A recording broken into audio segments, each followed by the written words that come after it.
crew members allowed to hook up with passengers? No, but does it happen? Yeah. And have I ever broken the rules?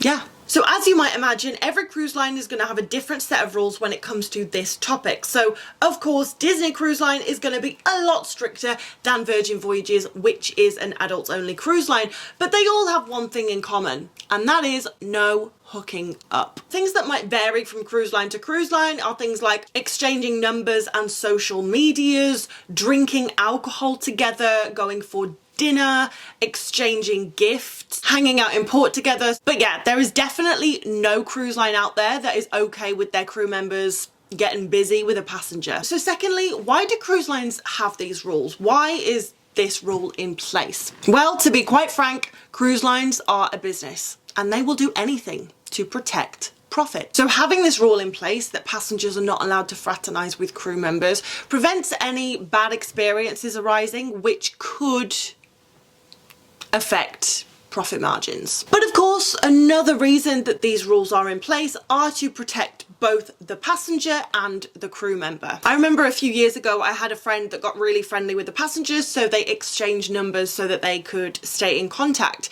Now, my friend was under the impression that it was just a friendly connection between him and this passenger, but once she had his number, she was blowing up his phone constantly, and it became quite clear to him that she had developed feelings for him, and to her it wasn't just a friendly connection.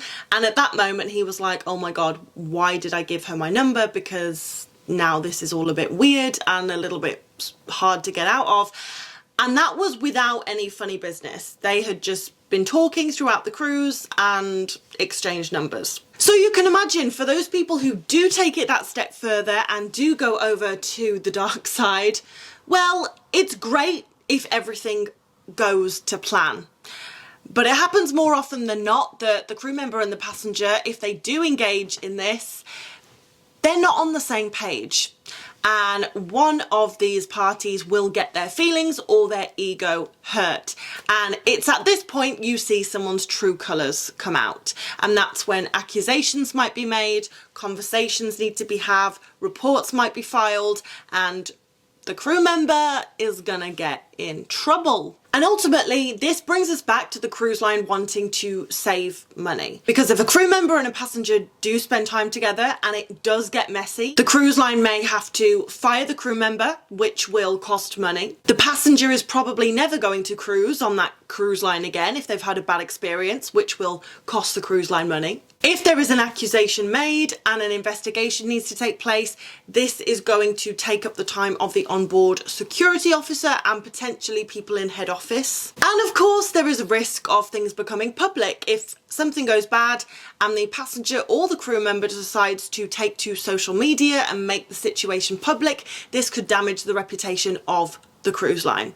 So yes, these rules are in place to protect the passenger and the crew member, but ultimately cruise lines are a business and everything is in place to protect profits. Now, sometimes it happens where you meet a passenger or passengers and you genuinely click with them. It happened to me a few times over my 10 years working on cruise ships, where I met a couple or I met a family and we genuinely clicked, and I wasn't just being nice because it was my job to be nice, we genuinely had a connection. So you might be watching this as a crew member or a passenger thinking, I have not got any interest in crossing any boundaries, but if I do meet someone and we genuinely do click and it's completely platonic, what can I do? It doesn't really matter so much if you're a passenger, because the worst that's going to happen to you is maybe you'll get a slap on the wrist, but probably not. Now, if you're a crew member, basically you're going to do everything at your own risk.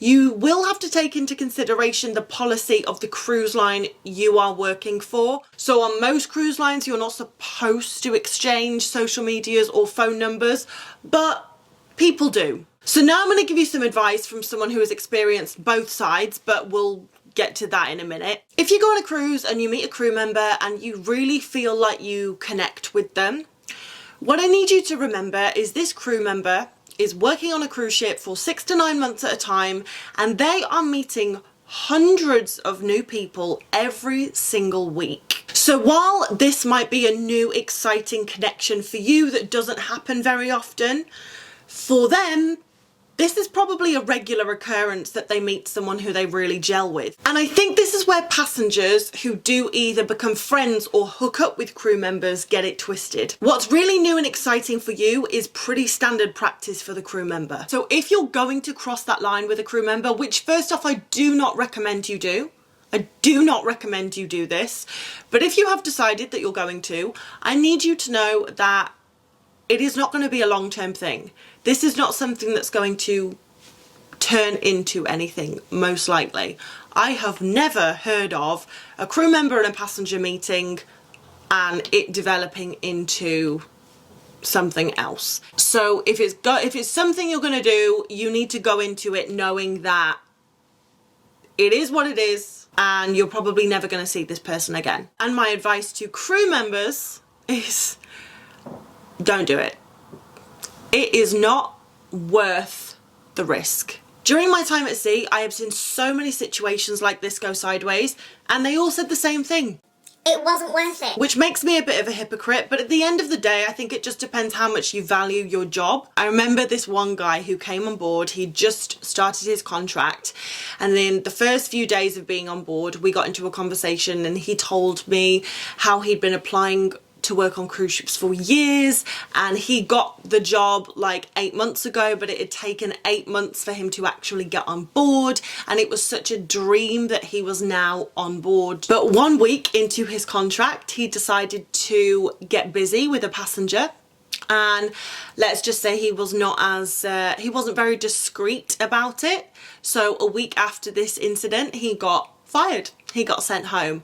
So this guy had been trying to get on ships for years, finally managed it, and then like a week and a half into his 9-month contract, he got sent home. Talk about self-sabotage.